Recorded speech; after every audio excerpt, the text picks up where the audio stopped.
yang biasanya harganya sangat terjangkau tiba-tiba menjadi satu item yang susah sekali. Gula, harga gula melonjak di atas 20.000. Bawang merah juga seperti itu. Padahal konsumsinya ya ada peningkatan permintaan, tapi ya tidak mengharuskan harga itu melambung tinggi.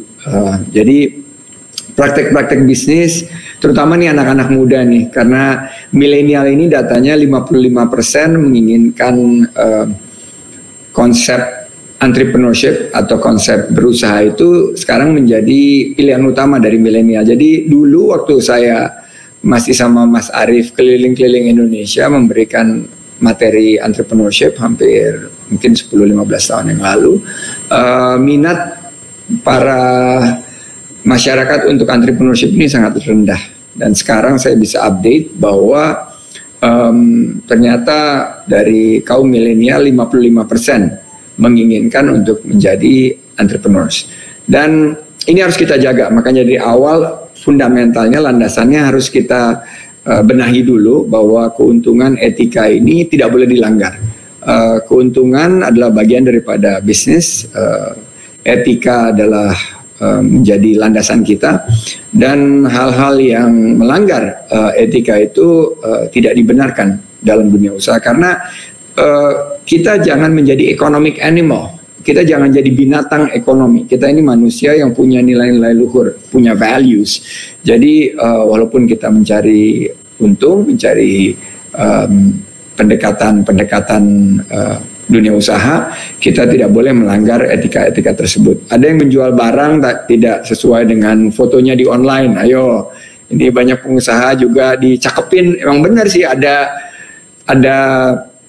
tekniknya yang teman-teman selalu mengajarkan foto supaya kelihatan cantik, tapi sebetulnya begitu datang barangnya tidak sesuai dengan fotonya gitu, atau tidak seindah warna aslinya. Nah ini dan banyak lagi. Di sini saya bersama Mas Arief pilih etika cuan agar kita harap diskusi ini kalau misalnya dipenggal-penggal tentunya bisa menjadi satu pendekatan, karena anak-anak muda sekarang juga sukanya yang pendek-pendek nih, yang panjang-panjang hanya sebagian aja. Tapi ini bisa jadi podcast, bisa jadi memes, bisa jadi juga penggalan Instagram video, bisa juga Facebook posting. Nah ini yang kita harapkan bisa diresapi oleh teman-teman, dan ini menjadi satu landasan kenapa kita memulai usaha. Kita memulai usaha tidak untuk kaya raya, tapi kita mencari ridho Allah Subhanahu Wa Taala, karena tadi in God we trust. In Allah we give everything. Jadi saya senang ketemu lagi sama Mas Arief, dan kebetulan sering juga berinteraksi dengan Ustadz Hanan Ataki dan Ustadz Adi Hidayat. Terima kasih Mas Arief sudah mereconnect, menyambung kembali silaturahim kita. Di slide berikutnya yaitu etika, tadi sudah diajarin bahwa etika itu adalah bahasa Yunani etikos, berarti timbul dari kebiasaan.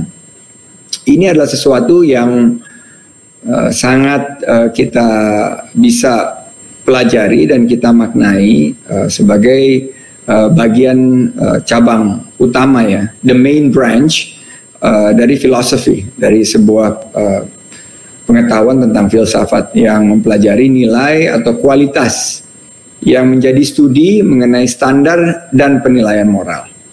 Etika itu mencakup analisa dan penerapan konsep seperti tadi. Benar lawan salah, right versus wrong, good versus bad, baik melawan buruk, dan responsibility atau tanggung jawab. Dalam Islam disebut adab. Nah, ini kalau kita lihat ada dua non-muslim bersalaman. Ini adalah adab.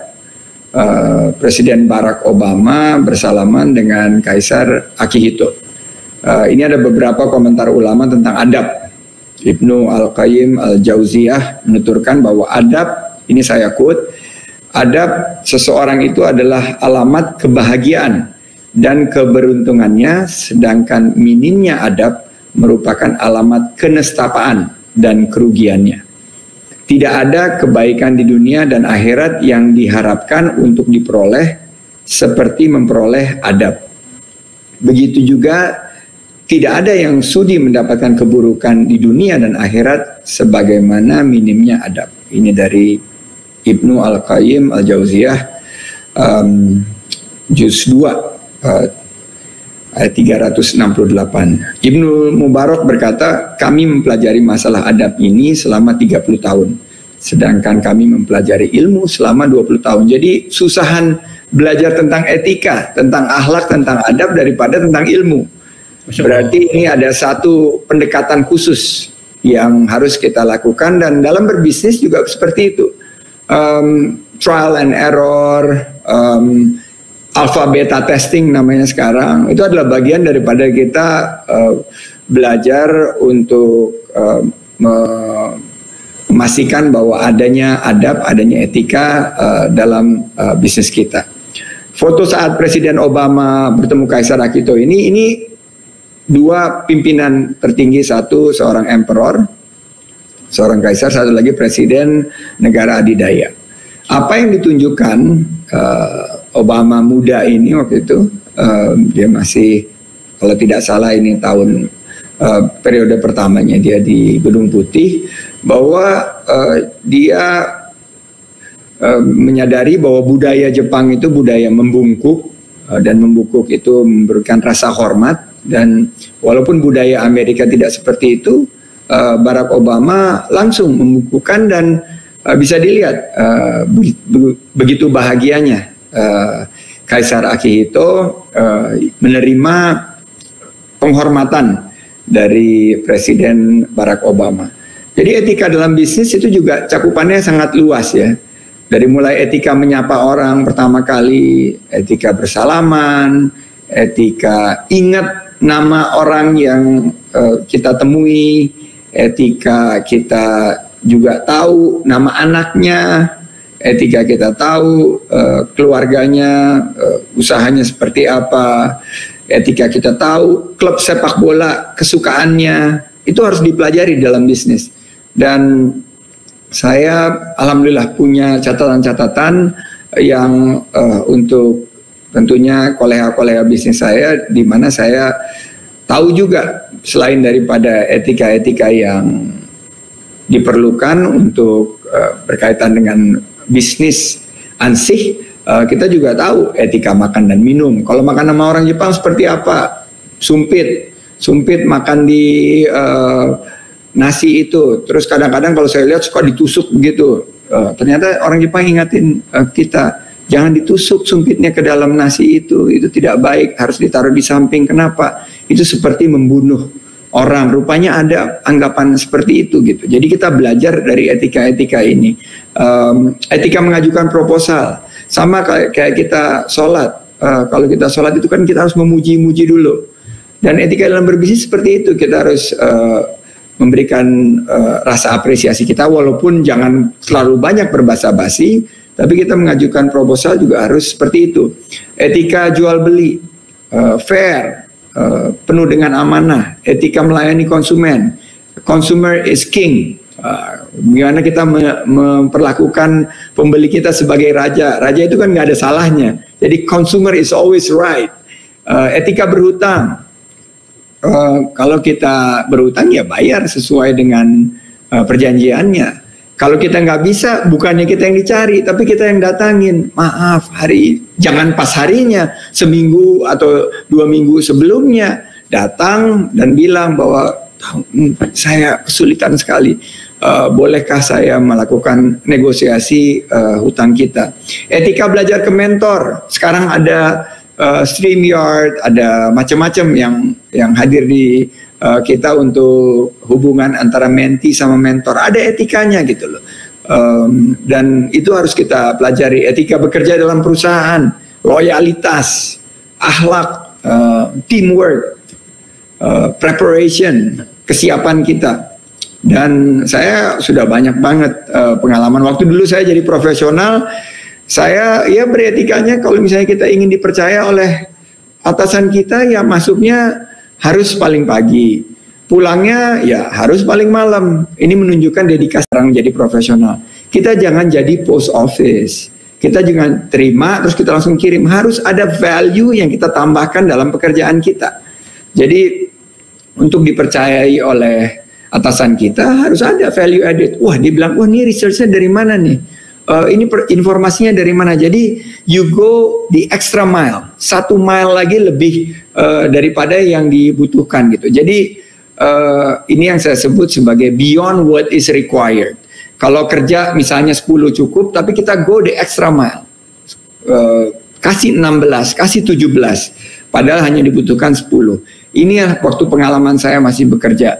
Saya nggak melihat ya what is in it for me dulu gitu. Tapi apa yang saya bisa kasih kepada organisasi. Dan saya selalu husnuzon. Memang dari dulu sebelum jadi pengusaha juga selalu husnuzon. Nggak negosiasi awal-awal bagaimana bonus saya, bagaimana ini saya terima karena saya yakin rezeki itu juga tidak akan pernah tertukar. Fokus dulu di etika-etika dalam pekerjaan kita. Saya selalu bilang kartu 4As, kerja keras, kerja cerdas, kerja tuntas, dan kerja ikhlas. Kalau kita sudah pegang konsep 4 kartu as itu, kita bekerja itu penuh dengan kegembiraan, kebahagiaan. Karena semua yang kita berikan adalah yang terbaik, ikhtiarnya, hasilnya Allah yang tentukan. Nah, pengalaman-pengalaman saya dari segi etika banyak sekali. Saya ingin cerita pada kesempatan ini.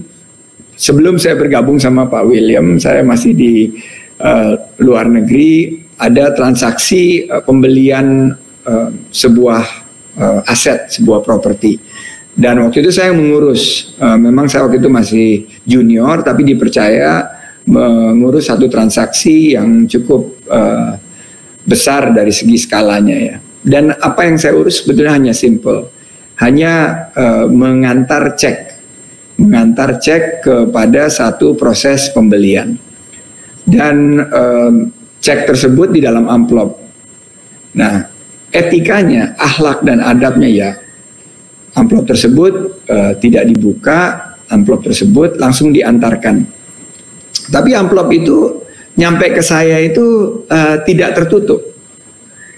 Dan dalam perjalanan ada seorang teman saya yang kebetulan juga bekerja di tempat lain yang juga dalam proses untuk menawar aset yang sama.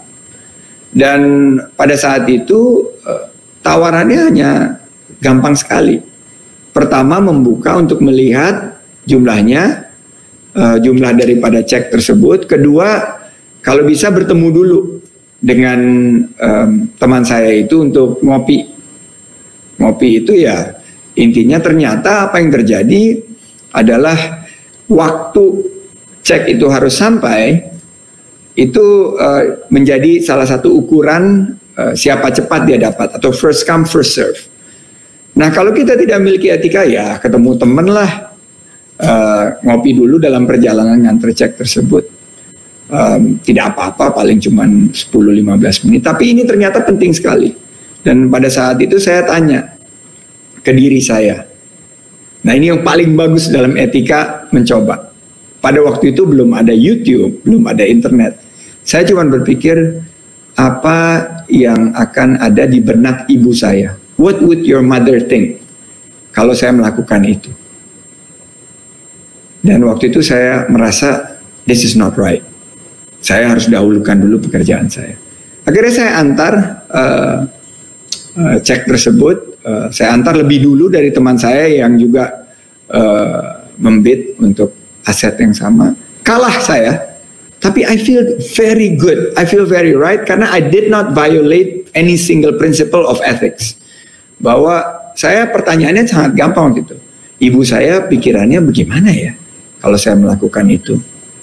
Nah, ini nggak pernah. Ini pertama, the first time di rumah Amal Salman saya sampaikan cerita ini. Karena ini tes yang paling gampang. Bahwa jika kita melakukan, kita bayangkan ibu kita yang melahirkan kita. Waktu kita harus mengambil keputusan mengenai hal-hal yang kita hadapi sehari-hari. Very powerful. Sekarang mungkin lebih gampang. Lebih gampang adalah bagaimana ya rasanya kalau ada yang capture kelakuan saya di YouTube video dan ada menjadi sesuatu yang viral. Bagaimana pendapat dunia? Apa kata dunia? Kata orang bijak waktu itu. Jadi inilah saya ingin mengedukasi teman-teman yang ada di StreamYard, dan mudah-mudahan nanti kita bisa penggal-penggal sesi ini bahwa kita harus jaga etika dimanapun, di setiap tarikan nafas kita. Nggak ada, there is no room for deviations. Nggak boleh ada celah untuk kita bergerak. Dan kembali lagi kalau ngomong good governance, tata kelola, tadi bicara tata susila dan lain sebagainya, itu balik lagi kepada esensi utama kita, yaitu menjaga adab. Dan buat saya pada saat itu ujiannya adalah sesuatu yang sebetulnya sangat simple, tapi karena kita kembali kepada etika kita dan adab, bahwa kita selalu menjaga etika dalam bekerja, saya merasa bahwa ini adalah merupakan hal yang tidak boleh kita negosiasi. There is no room for negotiate. Nah, selanjutnya saya di PHK. Dan saya melihat bahwa ternyata saya punya pengalaman-pengalaman dalam berbisnis, di mana keberhasilan daripada satu deal atau investasi atau restrukturisasi itu ya merupakan gabungan dari begitu banyak hal ya. Ya paling utama, ya paling penting adalah ikhtiar kita dan hasil yang ditentukan oleh Allah Subhanahu wa taala. Tapi dalam prosesnya kita selalu melihat bahwa di saat setiap kali kita berbisnis, di mana keberhasilan dari satu transaksi atau satu deal itu adalah merupakan kepercayaan orang yang dititipkan kepada kita, termasuk kepercayaan dari mitra kita, kepercayaan dari kolega kita, kepercayaan juga dari mungkin teman-teman karyawan kita yang dititipkan kepada pundak kita. Disinilah kita harus lebih hati-hati dalam menerapkan etika, karena sekarang bukan lagi kita sebagai bagian kecil dari ekosistem besar, kita sekarang di garda depan, di lokomotif. Karena yang bergantung kepada keputusan kita terhadap etika yang kita junjung tinggi itu bukan hanya kita sendiri, tapi kita bicara mungkin puluhan, ratusan, atau sekarang kalau di grup kami sudah 30.000 orang. Jadi kita harus pastikan bahwa dalam mencoba mencapai yang kita inginkan, kita tidak boleh, dalam bahasa Indonesia adalah menghalalkan segala cara. Kalau bahasa bisnisnya adalah bahwa kita tidak boleh semuanya dilakukan whatever it takes. Jadi untuk mencapai satu economic goals, kita nggak boleh whatever it takes. Harus ada rambu-rambunya, harus ada koridor-koridornya. Dan saya yakin, karena tadi keyakinan 4As tadi, kartu kerja keras, kartu As tadi ya, kerja keras, kerja cerdas, kerja tuntas, dan kerja ikhlas. Saya yakin sekali bahwa rezeki itu tidak akan tertukar.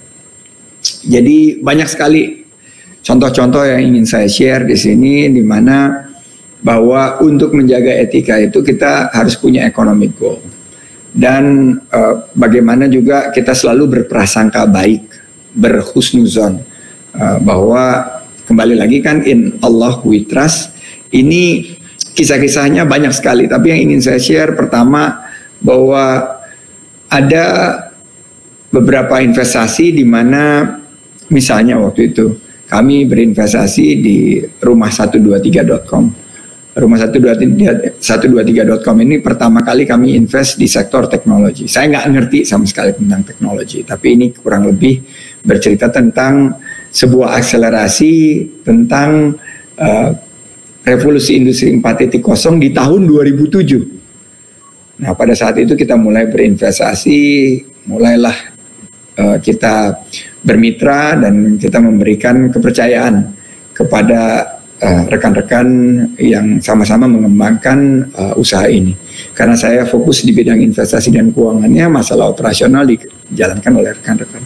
Tapi tiap 3 bulan sekali perusahaan ini membutuhkan suntikan dana terus selama sudah lebih hampir 1,5 tahun. Nah, saya mulai bertanya gitu, benar nggak sih ini investasi ini?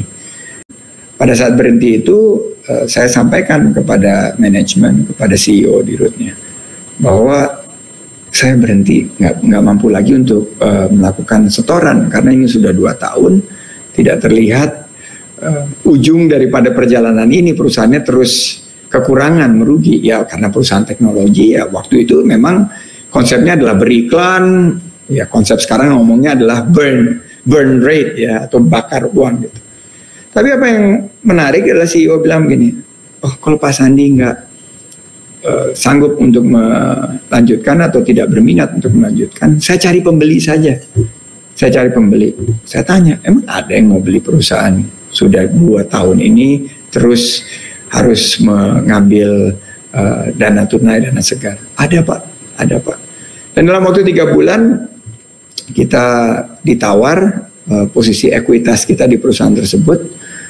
Ternyata di luar dugaan saya 7 kali lipat dari jumlah yang sudah kami setor di perusahaan tersebut. Tanpa berpikir panjang, ya saya lepas usaha tersebut.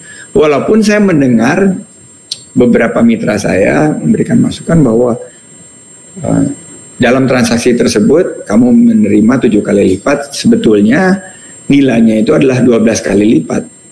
Tapi saya yakin, ya sudahlah, ada rezekinya masing-masing. 7 kali buat saya sudah happy. 5 kali lipat lebih besarnya lagi ya memang mungkin buat ya rezeki orang lain, bukan rezeki saya gitu. Jadi saya terima tawaran tersebut, dan bahwa saya melihat di dalam proses tersebut ternyata Allah Maha Adil gitu. Begitu saya terima, ya alhamdulillah kita bisa melakukan investasi lagi, dan dari mitra-mitra saya yang mengerjakan dan meneruskan itu, perusahaannya sekarang naiknya lebih dari 250 kali lipat. Apakah saya menyesal? Ya tentunya sebagai manusia menyesal, tapi karena kembali lagi ke konsep 4 kartu as, bahwa itu bukan rezeki saya. Itu rezeki yang mitra-mitra saya yang melanjutkannya. Jadi kalau kita lihat, selama 7 kali lipat itu sudah cukup untuk kami sebagai investor, buat investor kami, buat keluarga saya, buat staff-staff saya. Etikanya ya tentunya adalah kita terima, dan walaupun kalau dilihat secara maksimum dana yang bisa kita dapat kalau kita misalnya menunggu atau kita menawar lebih kuat lagi, ya tentunya kita akan mendapatkan yang lebih. Tapi menurut saya konsep kita bahwa never look at somebody else's pocket, atau rezeki orang itu jangan dihitung. Yang kita hitung itu rezeki kita sendiri. Kalau kita terus menghitung rezeki orang, capek gitu. Seringkali saya lihat para pengusaha, dia bilang, enakan dia dong, gue yang kerja, masa gue cuma dapat segini, dia dapat lebih besar. Jangan berpikir seperti itu. Menjadi pengusaha itu adalah apa yang memberikan rasa secara etika ya, secara adab, rasa yang bahwa kita sudah bekerja keras, bekerja cerdas, bekerja tuntas, dan tentunya dengan penuh keikhlasan. Apa yang sudah cukup buat kita, sudah, itulah rezeki kita. Jadi konsep etika itu bahwa it's enough. Karena kalau kita selalu menghitung kantong orang lain, menghitung rezeki atau menakar rezeki orang lain, akhirnya kita nggak fokus sama kantong kita dan rezeki kita.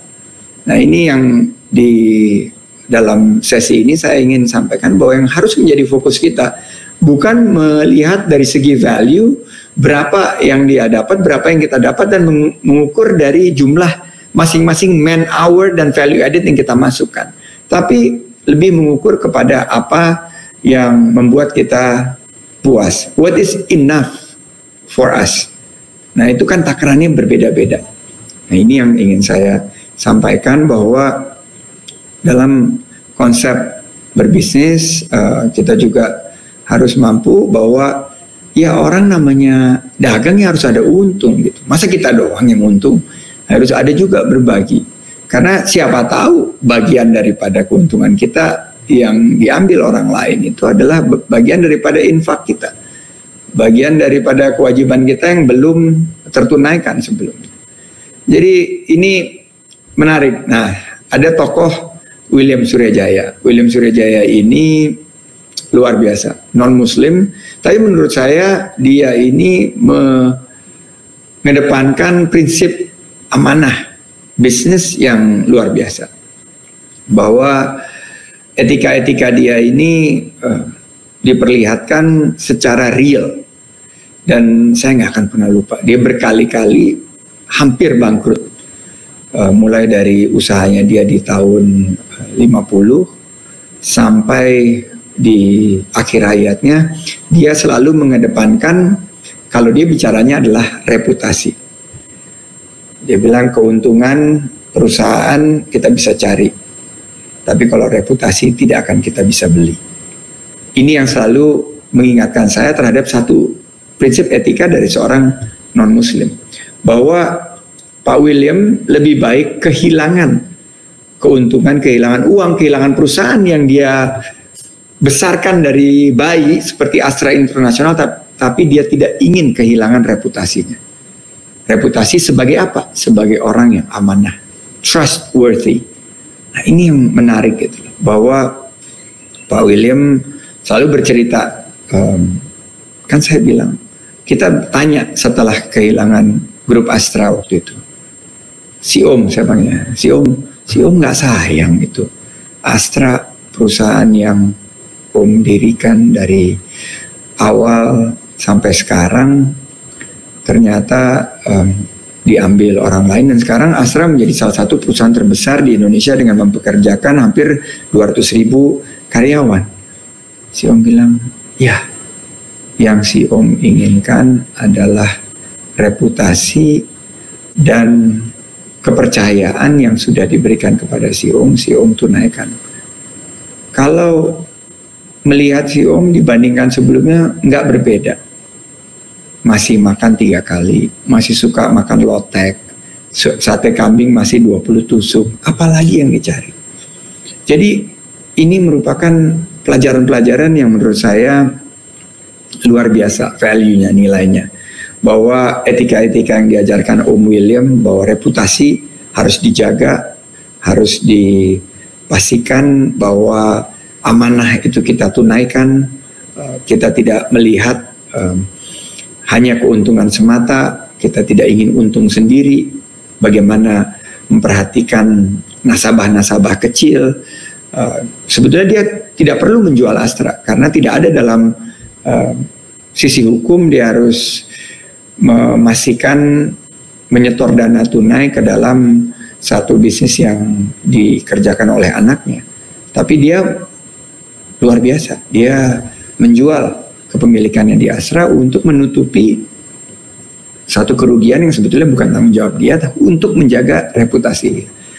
Dan begitu banyak hal-hal yang saya belajar dari Pak William. Rasanya sesi ini nggak akan cukup, tapi ada buku judulnya The Man of Honor. Nah, ini menarik. Kata-kata honor, kata-kata kehormatan ini biasanya nggak nyambung di bisnis. Orang di bisnis itu ya nyari untung. Kehormatan atau reputasi itu ya nomor 2 lah. Kita nggak perlu ketemu pers, kita nggak perlu ketemu selama kita ada di dalam kantor kita. Kita punya pegawai, kita punya karyawan, kita punya CEO. Mereka lah yang bertemu, pemilik itu ada di belakang layar. Tapi CEO mengubah itu semua, bahwa dia adalah man of honor. Dia satu kata, satu perbuatan. Itu adalah bagian daripada etika. Dia juga menerapkan bahwa your word is your bond. Kata-kata kita itu bisa dipegang, bisa merupakan janji. Jadi kalau ibaratnya kita berhutang, nggak perlu. Kalau untuk Pak William punya secari kertas, cukup dia mengatakan saya akan membayar, itu akan dipegang orang. Dan ini yang kadang-kadang sekarang sudah hilang di tengah begitu canggihnya sistem hukum yang ada dalam bisnis kita. Akhirnya banyak sekali kong kali kong, pat pat belipat yang terjadi. Kalau kita kembali kepada etika, akhirnya memang fokus kita harusnya adalah your word is your bond. Etika tadi bilang 20 tahun belajar ilmu, 30 tahun belajar etika. Pertanyaannya apakah melahirkan karakter? Dan karakter itu kalau kita bedah, satu kata adalah integritas. Integritas ini nggak cuman setahun. Kalau kita punya usaha itu integritas itu for the rest of our business life. Bisa nggak kita menjaga integritas? Karena etika akan melahirkan karakter, dan dalam Islam adab itu akan melahirkan akhlak. Akhlak ini kemarin ini menjadi viral. Sahabat saya Erick Thohir menyampaikan bahwa untuk membangun BUMN dibutuhkan akhlak. Saya sepakat banget bahwa ya karena akhlak itu merupakan padanan kata dari adab dan etika, ya itulah orang yang berkarakter baik harusnya lebih berharga dari orang pintar tapi tidak punya karakter. Nah, saya belajar ini dari Warren Buffett. Warren Buffett dan Jack Welch itu punya satu adagium atau satu pemikiran yang selalu menjadi pegangan dari setiap pebisnis yang ingin menjaga etika, bahwa dalam mencari seorang pemimpin, in searching for leaders, mereka melihat 3 karakter utama atau 3 poin utama. Pertama adalah integritas. Ya tadilah akhlak, adab. Kedua adalah intellectual capabilities atau kemampuan ilmunya, kecerdasan dan lain sebagainya. Dan ketiga, passion, drive, energy, atau yang kalau kita sebut sebagai kerja tuntas, kerja keras. Itu dirangkum dalam 3 hal tadi: integrity, intellectual capability, drive, passion, and energy. Tapi kalau diperas, dia bilang it's always integrity. Kenapa? Karena without integrity, your intellectual capability and your passion, drive, and energy itu will kill you. Justru akan berbalik karena kita nggak punya kompas. Kita harus ada integritas itu sebagai moral kompas kita. Dan saya yakin apa yang disampaikan dalam Islam itu betul, bahwa Islam adab akan melahirkan akhlak, dan dalam berkarakter baik kita harus dahului orang yang berakhlak, beradab daripada orang pinter. Karena orang pinter tanpa adab dan akhlak, dia akan minterin kita. Dia akan membuat segala macam rasionalisasi, justification untuk memenangkan pertarungan tanpa memperhatikan sisi etika atau sisi fairness. Nah, ini adalah bagian daripada tata kelola juga kan. Transparansi, akuntabilitas, responsibility, independence. Gimana kita selalu independen dan fairness. Ini adalah prinsip-prinsip menurut saya juga yang ada di etika. Dan ini akhirnya saya ingin tutup dalam sesi saya ini. Sebetulnya menarik sekali kalau diterusin, tapi kita save buat acara rumah amal berikutnya adalah kerja keras, kerja cerdas, kerja tuntas, dan kerja ikhlas. Itu yang selalu akhirnya balik kepada serahkan semuanya kepada Allah. Man proposes, God disposes. Kita berikhtiar secara optimal, namun hasilnya Allah yang akan tentukan. Kalau kita berusaha, itu domain kita. Salah kalau kita nggak bekerja keras, salah kalau kita nggak bekerja cerdas, salah kalau kita nggak kerjaan tuntas. Never stop halfway, tapi selalu complete. Tapi hasilnya itu adalah dalam bentuk keikhlasan kita, karena itu murni domain Allah Subhanahu wa Ta'ala. Kita ya, saya udah ngalamin lah di bisnis, di politik, nyobain segala macam, tapi kalau kita nggak ikhlas, kita akhirnya nggak percaya bahwa apapun yang terjadi, Allah akan tentukan terbaik bagi kita. Kalah pilpres kemarin, is it that for me? Ya mungkin pada saat itu, tapi Allah yakin bahwa itu, saya yakin bahwa Allah memberikan yang terbaik, karena kekuasaan itu milik Allah. Allah akan berikan kepada siapa yang Dia kehendaki. Sama seperti bisnis juga. profit, cuan itu belongs to him. Dia maha punya. Jadi dia mau kasih ke kita, dia nggak mau kasih ke kita, itu his choice. Tapi apapun keputusannya itu, percayalah bahwa itu yang terbaik. Dan saya ingin mengingatkan teman-teman yang udah streaming di StreamYard dan di kanal-kanal media sosial yang lain, bahwa etika dalam bekerja, etika dalam berusaha itu harus kita junjung tinggi. Dan akhirnya bahwa apapun yang terjadi saat ini harus menjadi keyakinan kita. Pandemi COVID-19 ini juga, ya mungkin kita mudah karena kita ada di depan layar, ngobrol di rumah saja, masih ada tabungan dan lain sebagainya. Tapi kalau kita kembali untuk keyakinan awal bahwa apapun yang terjadi adalah terbaik sesuai kehendak Allah, insya Allah kita bisa menangkap maknanya. Karena sekarang ada new normal, ada yang bilang next normal, ya kita harus lihat jeli peluang itu. Terima kasih atas kesempatannya. Saya kembalikan kepada Mas Allah.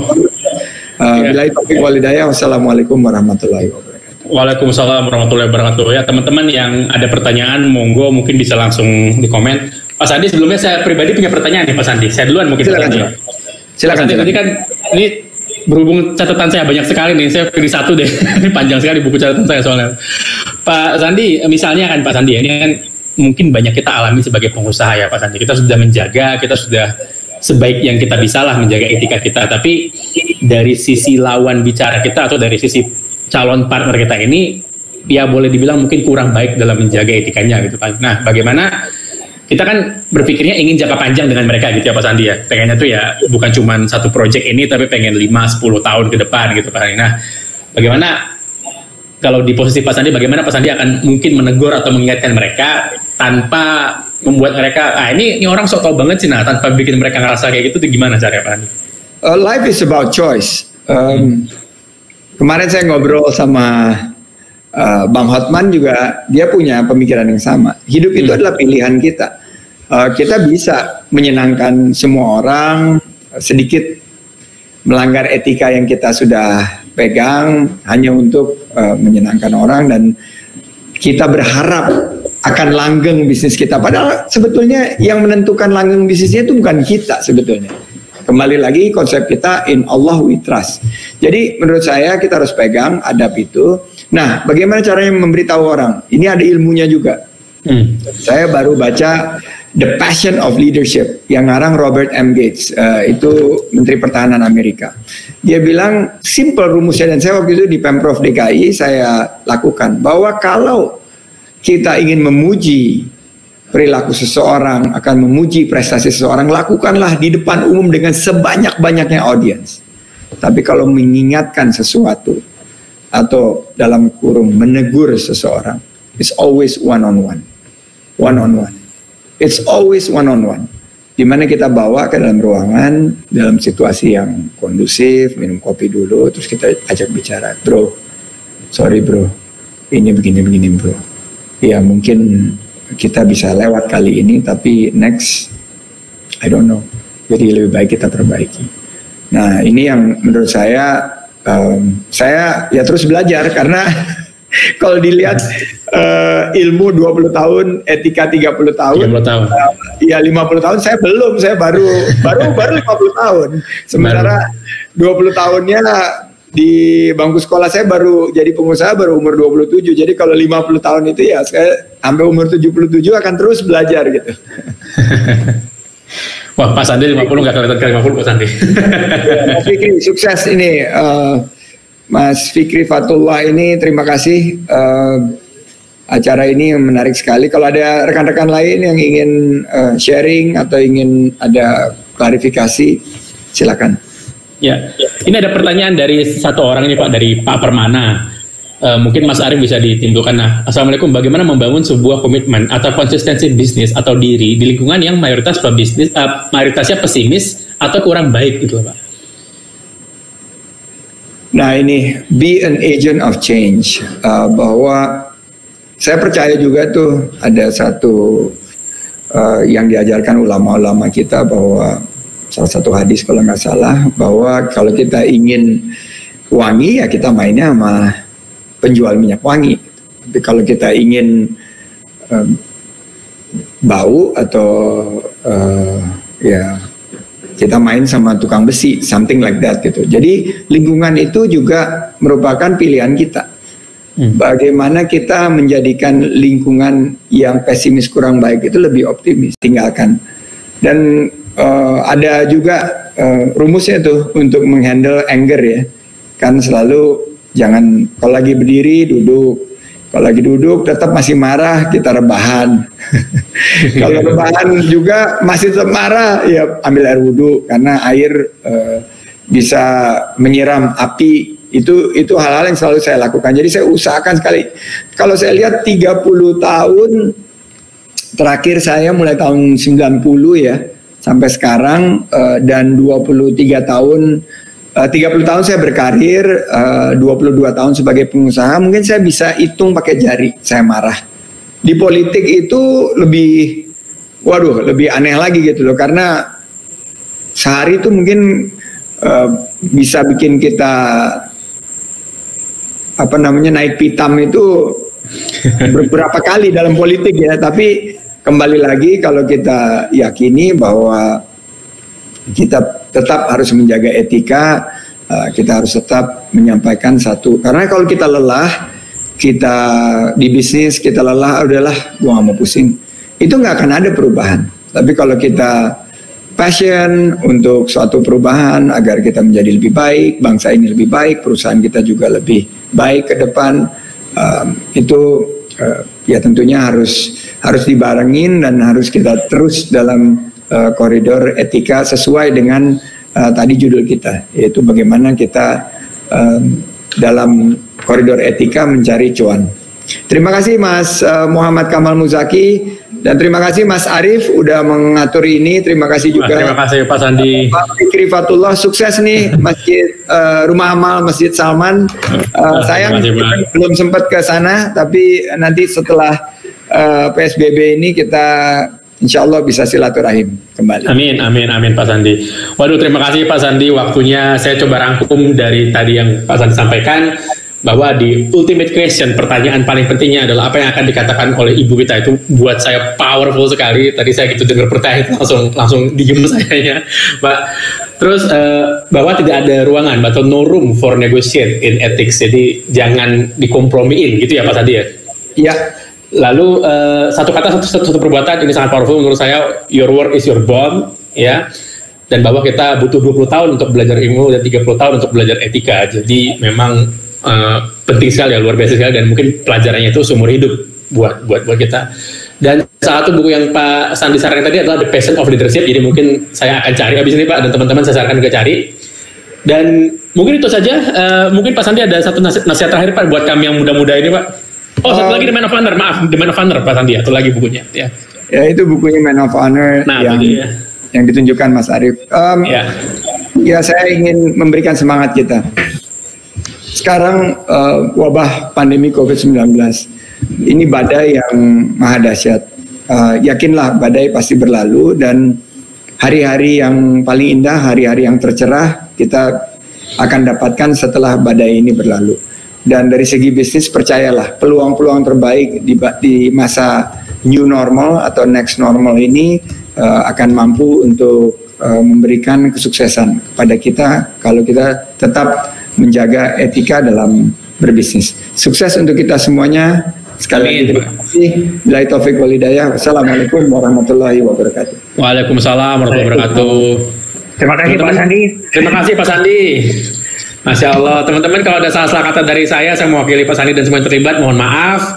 Untuk lebih dalam mengenai Rumah Amal, silahkan ke IG-nya Rumah Amal Salman atau websitenya rumahamal.org, atau bisa ke Madani TV yang mensupport kita, madanitv.net. Dan ya, saya mewakili tim, saya sebagai MC yang ditunjuk sama Mas Arief, diamanahin sama Mas Arief. Terima kasih Mas Arief, terima kasih Pak Sandi. Sukses buat semuanya. Assalamualaikum warahmatullahi wabarakatuh. Waalaikumsalam warahmatullahi wabarakatuh.